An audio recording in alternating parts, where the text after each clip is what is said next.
Il nostro amico Silvio Cucchi oggi non può essere presente perché è indisposto. Io auguro a Silvio comunque di riprendersi al più presto e di essere presente quanto prima.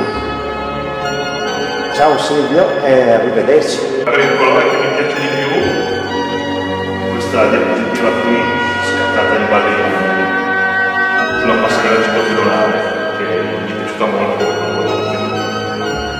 Mentre invece per il bianco e nero, questa fotografia che ho intitolato Tetra Pak e che ho fotografato un momento dopo una corsa, doveva essere una strada se non ricordo male.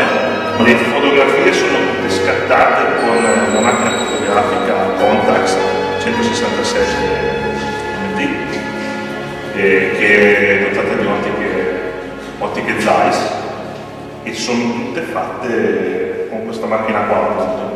Le diapositive sono o Sensia o Verbier della Fuji, mentre le pellicole in bianco e nero sono tutte pellicole della Kodak, o 100 ASA o 400 ASA. Questi sono un po' gli standard che io uso normalmente.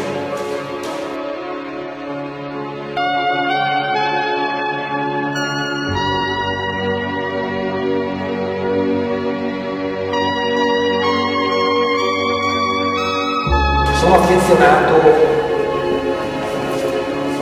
questa piazza, piazza della Fontana di Montalini, fotografata a Natale con le luminarie. Mi sembra molto carina. Però mi piacciono molto tutte, mi piace questa foto fatta sulla spiaggia con la nebbia, questi effetti di riflessi sul lago.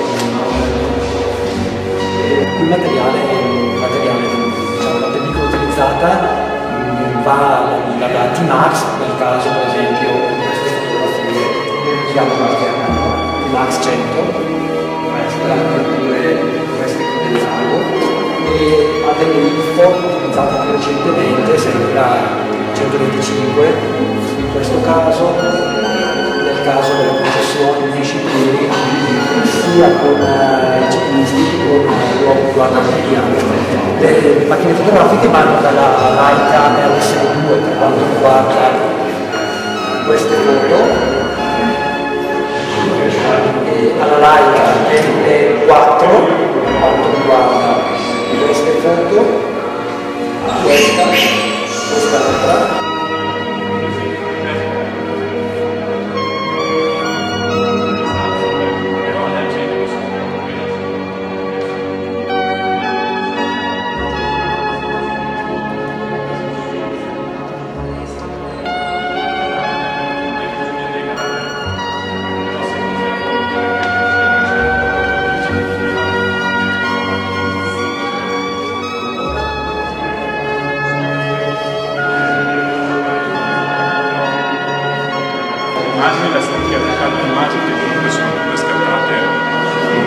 tradizionale stampato da me e seguono un filo conduttore per illustrare tutto la propria maschera.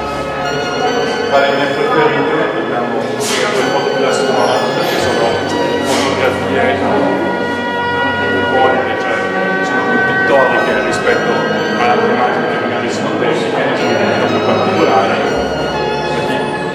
Per chi vuole sapere i dettagli tecnici, sono state scattate con una Leica Flex nei fine anni 60. Secondo me significative sono le foto che mostrano dello stabilimento della lega di Ponte San Pietro, perché illustrano il nostro passato industriale di Bergamo, che purtroppo si sta perdendo, e quindi testimoniano quello che siamo stati.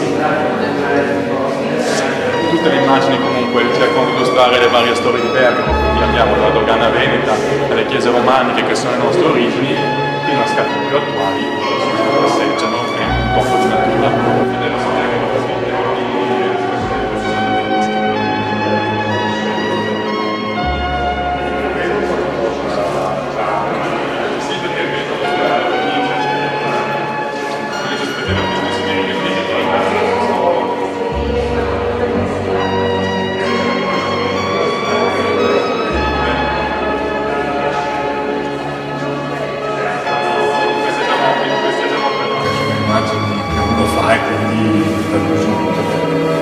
Se devo essere sincero, perché mi piacciono di più, preferisco sono quelle con dentro le persone, questa, e poi anche il paesaggio, però hanno voluto fotografare le persone, stati d'animo, eccetera. E fotografica, una Yashica,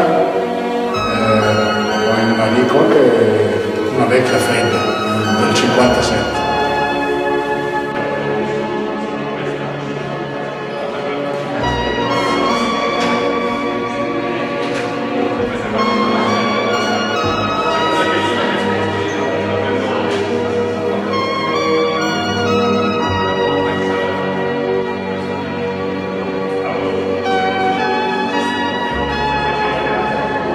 Io mi auguro che la mostra possa piacere e interessare a tutti e che comunque nel nostro piccolo ci sia un contributo verso la storia. Comunque voglio ringraziare tutti i soci per questo.